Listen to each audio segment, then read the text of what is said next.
Hello, all you scaredy cats and kittens, and welcome to the Two Scardey Cats podcast, where we talk about all things strange, unusual, and paranormal. We're your hostess with the mostest. I'm Stacy. I'm Kara. So, everybody, I am happy to announce that Kara is finally back with us after she's been gone for like a month now. So, Kara, what have you been up to? People have been wondering where you've been. Yep, I was in California, and then I was in Ohio. Fun.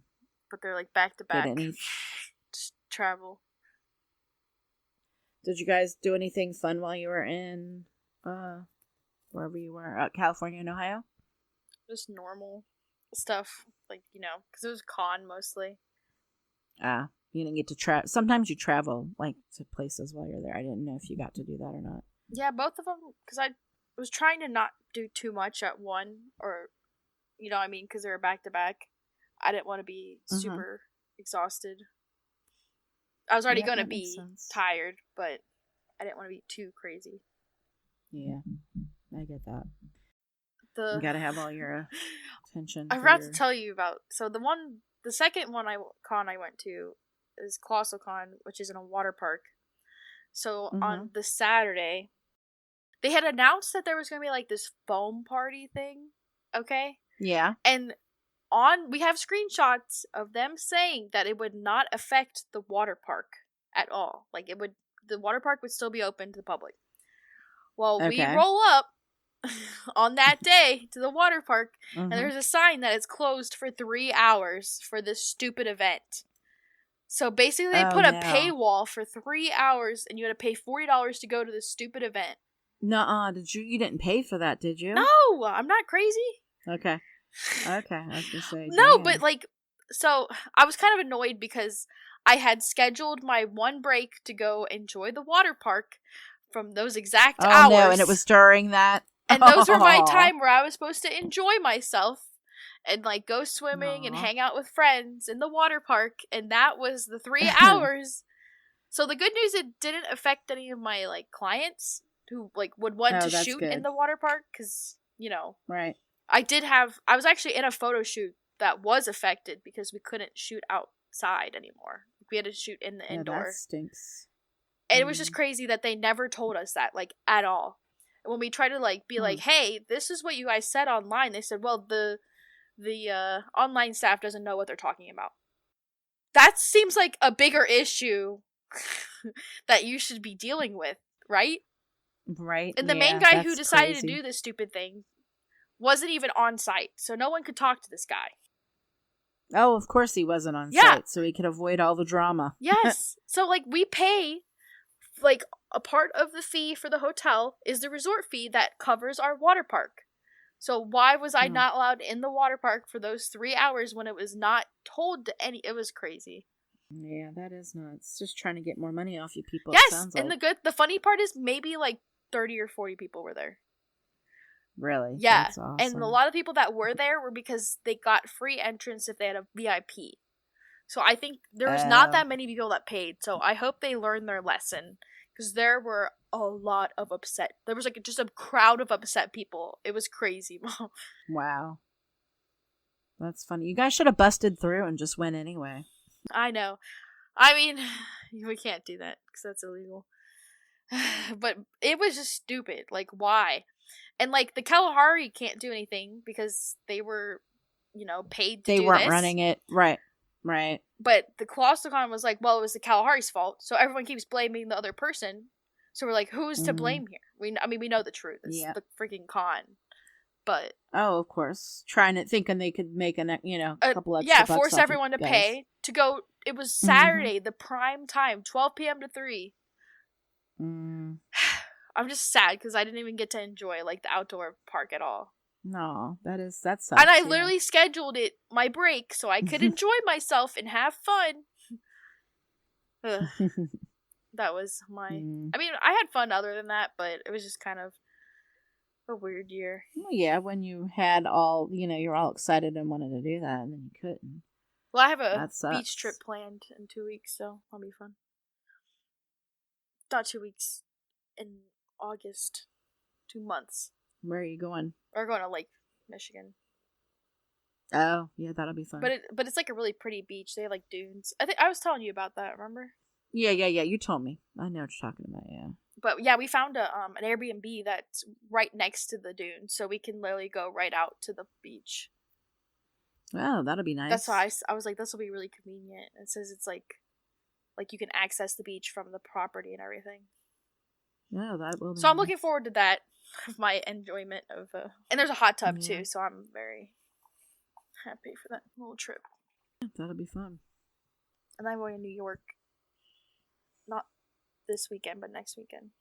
Wait a minute, you're going to New York? I think I told you I was going to New York. No, you never. No, it's literally only that's 2 days. To me. We're going to Buffalo, remember? Yeah. I told you Niagara Falls. Oh, okay. Not I New thought York, you meant New like York. New York City. No. I'm like, wait a minute. Okay, no, you did tell me about Buffalo. I mentioned. Well, you say New York, and I'm thinking like New York City. And I'm like, wait a minute. You didn't tell me you were going New to New York's York a big City. state. It is a big state, but I just automatically assumed you meant like New York City. I do want to go to New York, though. A bunch of off-Broadway plays there. That would be I cool. just want to see a rat. The pizza rat. Oh you know, remember the pizza rat? Yeah. It's like dragging the talking about pizza around the subway. Oh my god. Yeah. And there's a Beetlejuice subways, cafe. We got to ride the subways. Is there? Yes. Cool. We got to ride the subway when we went to DC last week. That was exciting and interesting. I almost got not mugged, but I almost got pickpocketed while we were waiting in line to get on the subway. So that was fun. And then I conquered my fear. Well, my pseudo fear. Escalator. Did you have to ride the escalator to go down it? Yes. Because there's there's no way to go down unless you do that. No, Dad and Sam were having laughing so hard though. Well, and I was doing so good. I did all the ones like anytime we got off the subway platform, but Sam wanted to go to the mall the one day because he wanted to go to the Lego store. So we stopped at this mall in Pentagon City. Okay. It was a really cool mall though. It was like a 5-story mall, like inside the middle of like this building. It was crazy. But anyway, so they have an escalator in there that I thought, oh, I've been doing these all day. I can handle this. Well, that darn escalator was going faster than the other ones that I had been on. Okay. And Dad and Sam had already, they had already went down it, okay? Mm-hmm. And I attempted to get on behind them, but it was going so fast, I got so scared, I was worried I was going to get sucked down it or whatever. So I kind of like pulled back. Well, there was some guy behind me that was like bitching because I, didn't get on the escalator, God forbid. So I pulled back and Dad came back up the other escalator so he could go down the elevator with me because I was freaking out because I was so much faster than the other ones we had been on. The other ones were much slower and they weren't as steep. Mm-hmm. But yeah, I did a bunch of escalators. I was proud of myself. That's crazy. Yeah. In case people don't know, I cannot do escalators. I have to do an elevator because of a trauma that I had when I was little and my foot got stuck on one, and so I can't do them. That's a hard no. So, but I had to this past week when we were on our vacation, so I sucked it up and I did it because there was no other way for me to. I mean, they did have elevators, or at least I think that some of them did. Not all of the stations did. They have to. Well, I know, but not all of them did. So I had to just, unless I wanted to go some completely different route. So I just sucked it up and did what I had to do. Because, you think about it, and I survived. There's got to be some people who just can't get on an escalator, like anyone with a wheelchair. Right. No, that's true. But like I said, there were different, you had to go to a different staging area and all that. And it just would have been a pain in the ass. And yeah, I just sucked it up and did what I had to do. And I hated every minute of it. And it was very nerve wracking. And I probably needed lots of alcohol after I was done, but I did it. So it was all good. But yeah, we went to DC. That was very cool. We got to go to the Holocaust Museum. We went to the Smithsonian, the American History Museum. We went to the Air and Space Museum, but half of that was under construction while we were there. We got to see the Washington Monument, and we went to the World War II Memorial. I got to stick my feet in the water there. We saw the Jefferson Memorial. We saw the Lincoln Memorial. We saw the Capitol. We saw the White House. We went to the the Arlington National Cemetery and got to see the Tomb of the Unknown Soldier, and we got to see the guard changer. That was really neat. We got to see Ruth Bader Ginsburg's grave over there, Kara. I got a picture for you. I have to send it to you. And we saw JFK's grave. So we got to go through Arlington. That was really neat. There was a lot of... we found out some of the history of it, and it was kind of interesting. So that was fun. And then we went to Ocean City, Maryland, which my stories that I'm going to be talking about today have to do with that, and I'll get into all that later. But first, we're going to let Miss Kara go, since she hasn't been with us in over a month. So what are you going to be talking about today, Kara? I'm going to be talking about a very well-known case. Some of you might know this if you're really into, like, UFOs and alien abduction. We're going to be talking about the book Communion, a true story by Whitley Strieber. So this story takes place in upstate New York, actually, which I think is funny. And it's about a very compelling alien encounter.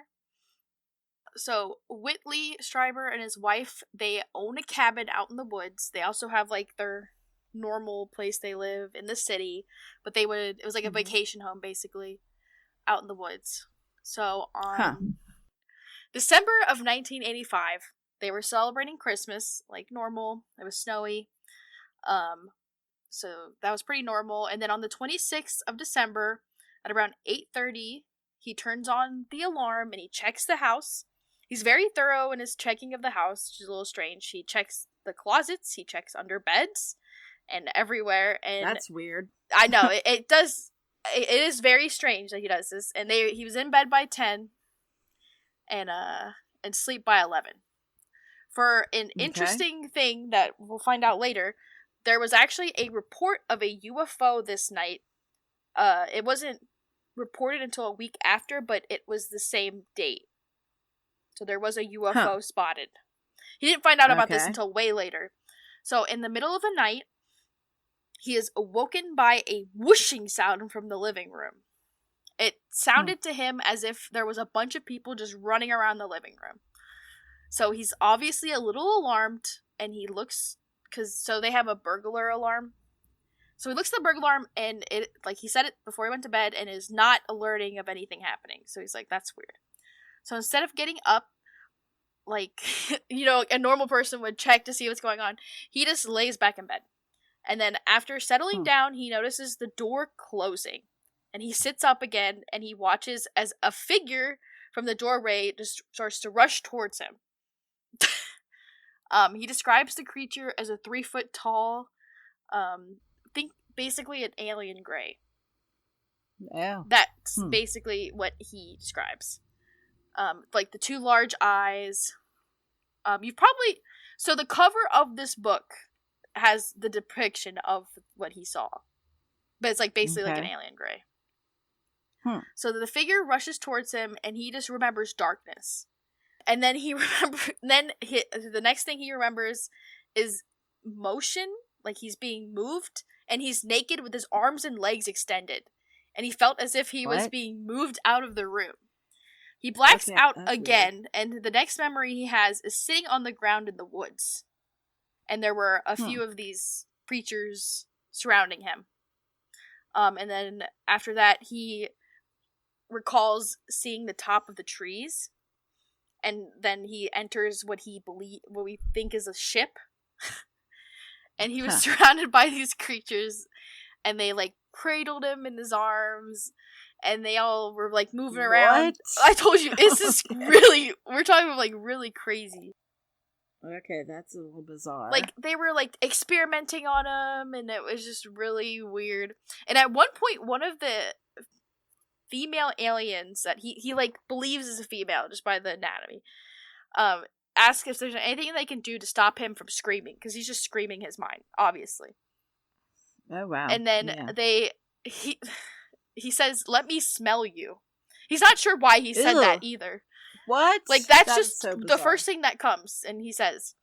And then they were like, "Oh yeah, we can do that." And then so like one of the aliens puts his hands on his face, and he sniffs it, And he's like, oh, okay. And he said it helps him feel grounded. So that's how he was able to realize it was real what happened to him. Okay, that is so bizarre. No, this whole thing is really crazy. So they ran some tests and they were operating on him, and then they did probe him. If you know what I mean. Yes. And then I just always think of the South Park episode. Yeah. Eventually the memories, like, that's like while he really remembers on the ship, and he awakes the next morning like normal. Like, he kind of just gets up like his normal day, but he does have this lingering feeling of unease. And then the only thing that he can remember at this time is a barn owl staring at him through the window during the night. And he's very strict on, that has to be what actually happened. So he tells like his wife, like, hey, about what he, like, how he saw the barn owl. And she's like, oh, that's weird. Because, like I said, it was snowing, and they didn't see any tracks for the barn owl. She's like, that's weird. That's weird. And then, so something actually interesting, it's actually very common for memories of alien abductions to be covered by animal encounters. And they're always owls. Yes. I've heard that. Well, he mentions one about a deer, actually. Well, a lady saw that she, like, saw a deer, but when she came back, she was, like, bleeding, and she had, like, some weird piece inserted inside of her. But the only thing she could remember was going to see the deer. Isn't that weird? Yeah. I always hear that it's owls, though. Like, there's another story I heard, and remember the fourth them kind? seeing owls. Do you remember that movie? It reminded me, this whole thing kind of reminds me of that. I know that's fictional, but it's similar basis, though, like the owls. And because the eyes are similar to... They kind of look like gray aliens, when you think about it. So, anyways. So his wife notices a personality change in him after this, obviously. And she actually was like, hey, you had a similar personality shift earlier in October. Oh, that's strange. So the area of New York they were in actually had a very high volume of, like, UFO sightings, starting in 1983. Like, there were thousands of recorded documents of this specific area, seeing stuff. And then Whitley actually ends up talking to someone named Bud Hopkins. So that was interesting, because Hopkins, remember? Oh, yeah, the Hopkins. No, I mean, the aliens. You remember what I'm talking about? Yeah, I don't think it's related, but I thought it was interesting that his name... Yeah, that is kind of strange, yeah. So he suspects he might have been abducted while he's talking to Bud. Like, hey... Because I feel like Whitley seems very, like, in denial, at least at this point, because it sounds kind of crazy. Right. He's just, like, some random, like, normal dude. He's like, this is kind of silly. So Whitley tells him he remembers the house burning down when he's thinking about October. Because he's like, well, what happened in October? Do you remember anything weird? And said he remembers the house burning down, but it didn't burn down. And he's not sure why that's what he remembers. So it's very strange. Like I said, this is a very bizarre case. So they also had a house guests around that time in October. When was it like somebody they knew, or was it? Yeah, no, like this is like person? Actual people were visiting because they were like vacationing at their little house. Remember, like I said. Oh, okay, the lake house or whatever. Their cabin in the woods. Okay. So got you. He's like, okay, well, what the heck? So he decides to go and talk to these people and get everyone's version. And this is what Whitley believes when he tries to recall, like, oh yeah, what happened that day? So October 4th, 1985, this is what happened. So, allegedly, to what he believes. So they drive to the cabin with his two friends, Jax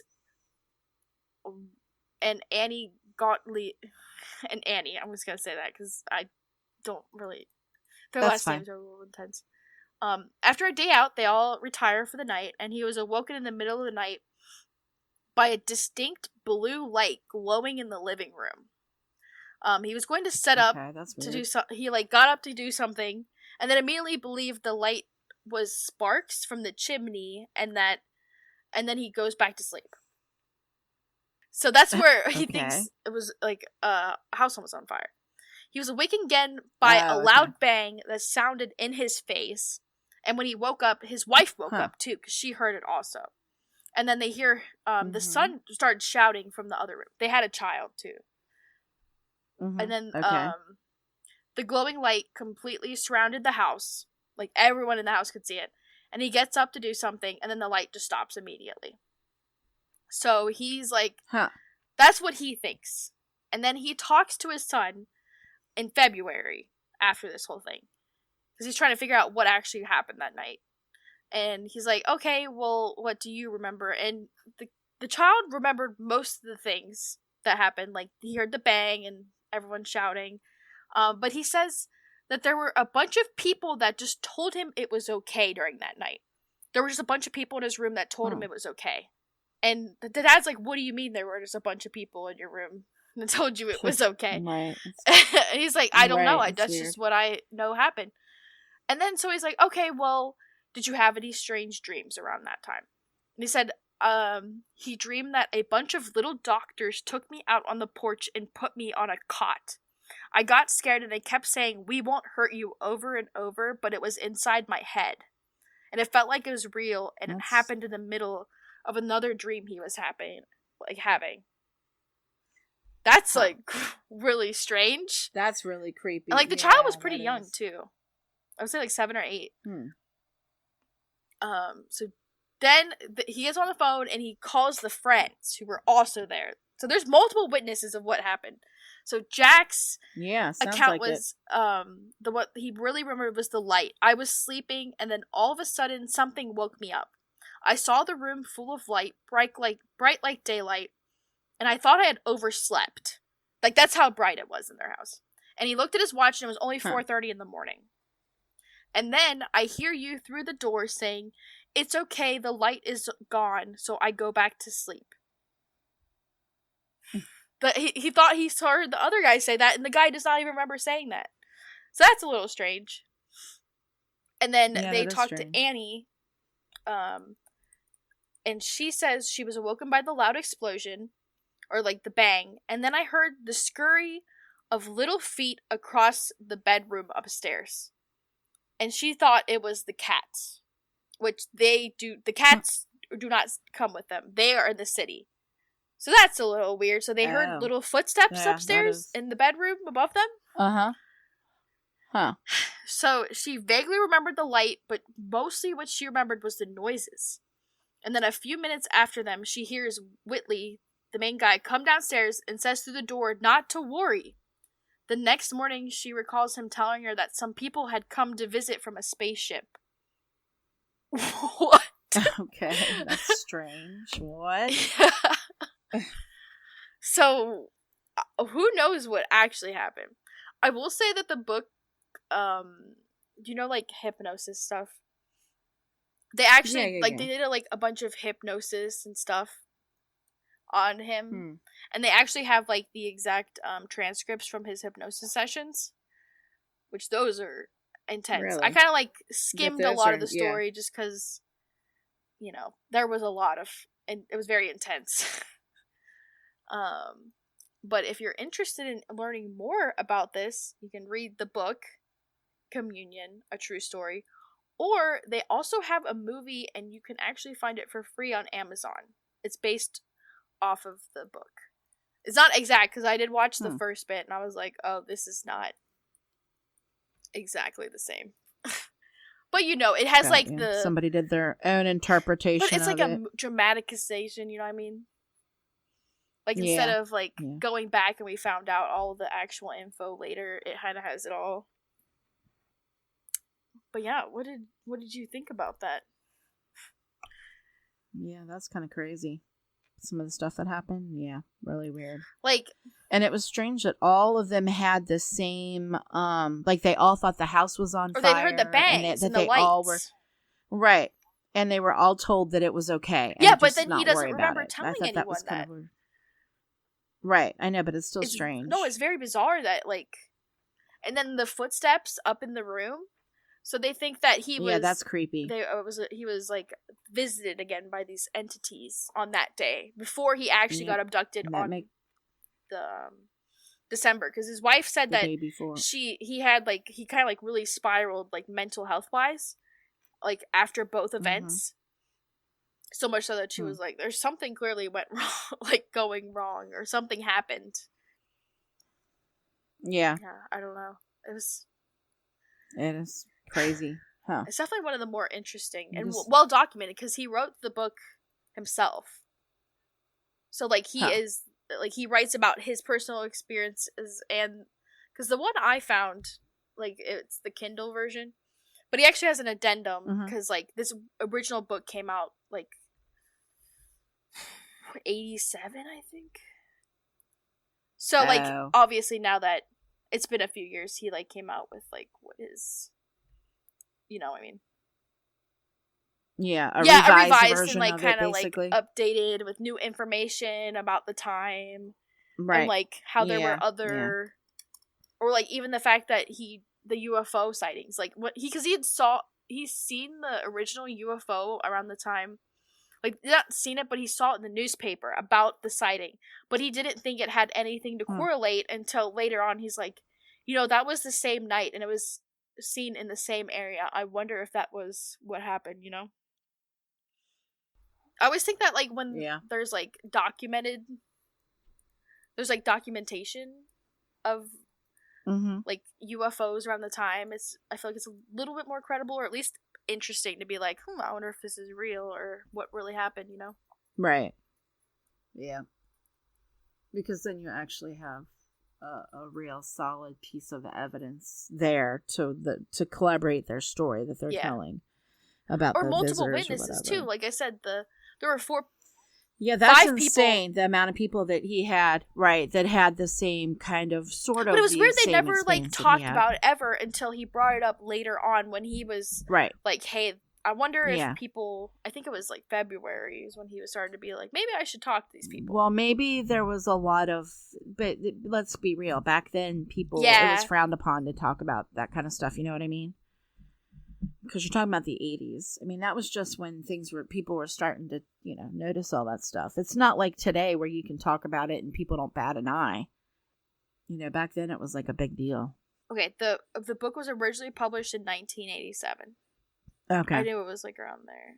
I'm trying to see when the movie came out 2 years after. So that's kind of surprising. It already got like funded for a movie that fast. Yeah. Right? Yeah, that's what I'm thinking. But you can watch it for free. I mean, it's not the same, but I mean, hey, it's free on Amazon Prime. So as long as you have Amazon Prime, you can watch it. Or you can read the book. It was pretty interesting. Way more detail. It was a lot of stuff that, you gotta be, we can't give it all away. You gotta go out and enjoy it too. Yeah, you gotta go buy it yourself and read it if you're that interested. Yeah. Just a little teaser to pique your interest. Yep. All right. Well, what do you have for us today? Well, today, as I said in the beginning, is I'm going to be talking about several haunted places that are in Ocean City, Maryland, where we happened to had vacation last week. So, okay, so there's like 3 places I'm going to be talking about today. So the first one is called the Ocean City Life Saving Museum. So this museum was first run by the Ocean City Life Saving Service, and then later it was run by the U.S. Coast Guard to help assist ships in distress while they were facing the ocean's anger. Unfortunately, though, many sailors and other people did not survive make a chance to make it to shore or to the station. So what is going on is there are a lot of people that have been seeing a little blonde child who is like see-through. A lot of them are seeing this apparition, you can call it, in different places around the museum. One time the boy looked so real that the museum staff actually thought that he was a real lost child and went looking for his parents. So they were all over the whole museum looking, up and down and all the nooks and crannies trying to find this kid's, parents, and they couldn't find them. And when they went back to the child to ask him more questions, he had disappeared. But then a few days later, they said that they found a small shoe print in the paint on a newly painted staircase. Now, nobody really knows who this little child is that haunts there. There's some speculation that he may have been the child of one of the families that live there, taking care of when it was a station, to help people that were lost in the ocean or ships that had, hit rocks or whatever or in distress. Now, one of the more paranormally active places in Ocean City is known as the Shoreham Hotel, which also has a restaurant attached to it called Shenanigans. Now, this restaurant/hotel has 3 ghosts that are haunting it, supposedly. Now, the first ghost was apparently a writer who committed suicide in the 1930s, and we don't know a lot about that particular ghost, just that he was a writer, and for whatever reason, he decided to take his life. Now, the second one is of a man who was killed in the basement by a Navy SEAL in the 1970s. And then there is a third ghost, which is a woman by the name of Betsy, who jumped to her death from the 3rd floor window in the summer of 1983. Now, the basement is said to be so haunted that some employees are so terrified to go down there because they say that boxes will jump off the shelves all on their own. And it's basically now used as storage. Back in the day, it used to be like an old bar, and that is why there was a fight and why the one guy ended up getting killed down there. I guess he was fighting and the Navy SEAL decided to take him out. I don't know the whole story on that. I just know that it happened to be a bar back in the day and that there was a fight and somehow the one guy ended up dead. They also say that the lights will come off and on their own when you are down in the basement, which, as you can imagine, is probably very terrifying since it's already not a lot of light down there. People will also say that they feel rushes of cold air whenever they're down in that space, even though the doors to the basement are closed. Now, and the basement is kind of like shared by both the hotel and the restaurant. So the last ghost that haunts there is Betsy, and she happens to haunt seasonal room 6 in the hotel. And they say that this room, when people check out, will always appear clean. Like, even after a guest has just left, you'll go in the room and it'll be spotless. And it's like, yeah, it's like so crazy. Like, she likes to have her room clean. It says that they even say that the staff never really have to deep clean it because it's always kept in a pristine condition. Yeah, and I guess Betsy just really likes to have her room clean. Guests who have stayed in this room complain all the time about power issues. They say that there have been issues with everything from the air conditioner to lights going on and off without being like plugged in or, like that kind of crazy stuff. The TV will come on and off even if the TV's not plugged in sometimes. And they'll just like get turned off on their own will.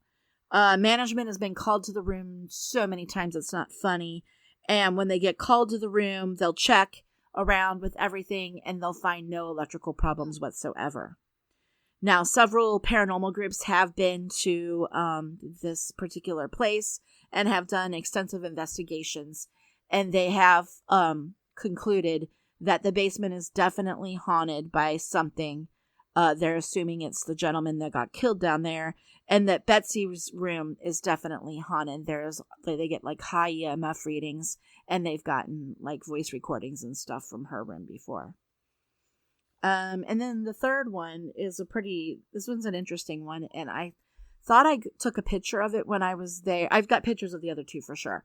I thought I took a picture of this one just because it was so neat. Like when we saw it. We had to go to the bathroom and this particular location where the last one is actually an antique carousel that is haunted. And it sits at the end of the boardwalk, okay? And inside, like where it sits, it's like inside its own little like area, and there's all these antique rides. It's really cool.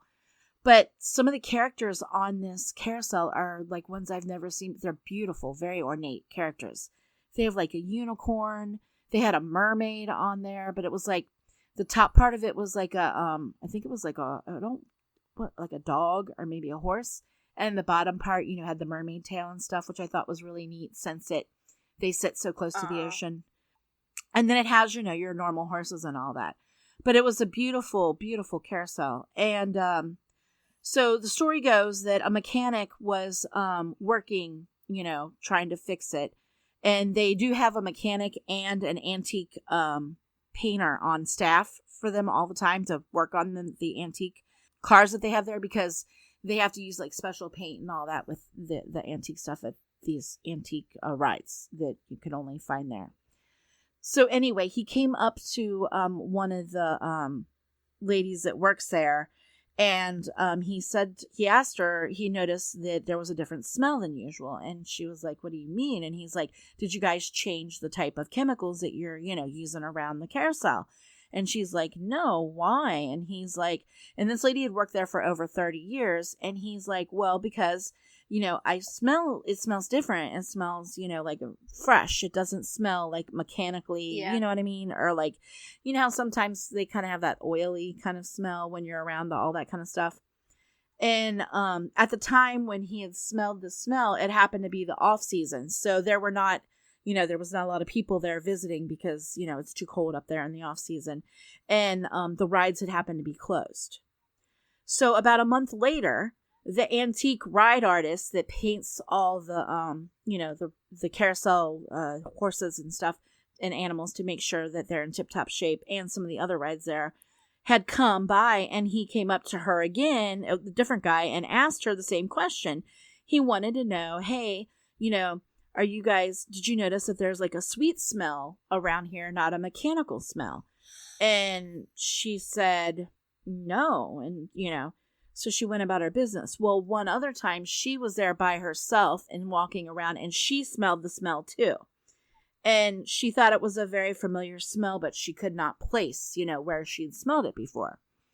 So a few months later, she goes and she's at the perfume counter at the mall, buying, gifts and stuff such.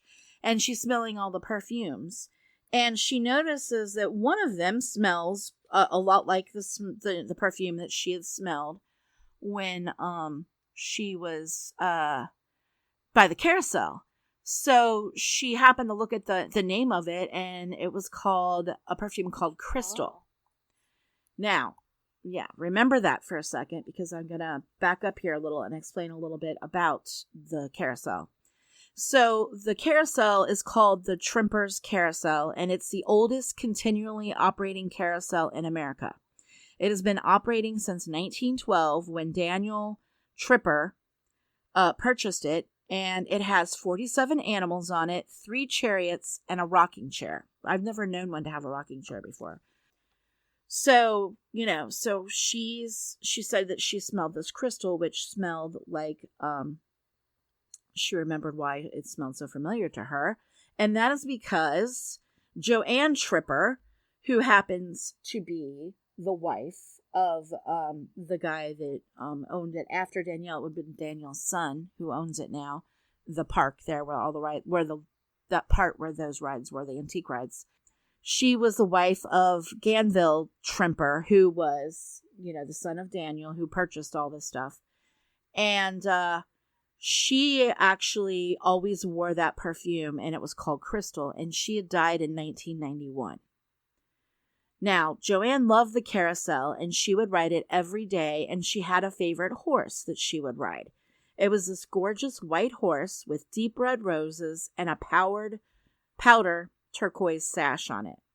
Now, her husband, because she passed away before him, her husband had the carousel etched on her grave when she died, and they named her favorite horse in her honor, and it's named Forever Joanne. People can smell her perfume while they're waiting in line to ride the carousel. Numerous people over the years have said that while they're waiting in line for the carousel, they'll smell this very sweet smell. But it's very weird. It's only for a brief matter of time. And everybody says that that's Joanne, going to ride on her favorite horse on the carousel. So if you get a chance to visit Ocean City, you should definitely check out these 3 places. And you should definitely go check out the carousel, because it's a really neat old carousel. And it has different animals than you're used to seeing on carousels.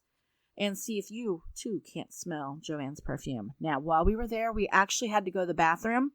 And there was one located where all these antique rides were in that little area there where the carousel was. Now, I did not smell perfume. It was very crowded, so, I smelled other stuff, but I wasn't smelling perfume, if you know what I mean. And I had to go to the bathroom, but we were near it, though. I almost rode it. It was really cool. I would have rode it. I didn't get to smell it. I know, it was really neat. I wanted to ride the mermaid one so bad. It's a beautiful looking creature. But a lot of the animals were kind of themed to like the ocean kind of theme. You know what I mean? They have like a unicorn on there, and there was like a dolphin, and then there was like they had horses too. But it was very beautiful, and the way it was done, you can tell that somebody really loved it and put a lot of time and energy into keeping it up all these years. So they purchased that in 1912. So, and it's still around today, and it's kept in pristine shape. I mean, it looks like the same when they bought it, which is crazy considering, it's right there on the ocean, like right by the ocean. So it's got all the salt, water, and it can be very abrasive to paint and stuff like that. So yeah, so that's all I have. It's just the places that we saw when we were in Ocean City that are haunted. Allegedly. Yeah, you know how that is. All right. I didn't see any of them. You heard it here first. And don't get abducted by an alien. That's a takeaway. Exactly. And if you see bright lights coming out of your fireplace, or maybe talk to see if other people saw it before just not thinking about it until months later. Right. Yeah. Or years later. That too. All right. Well, if you enjoyed the podcast today, be sure to follow us on Instagram at Two Scardey Cats Podcast. And be sure to leave a review on Spotify and Apple Podcasts. It really helps the show get discovered. And tune in 2 weeks for another episode. To all our scaredy cats and kittens out there, remember, curiosity didn't kill these two scaredy cats.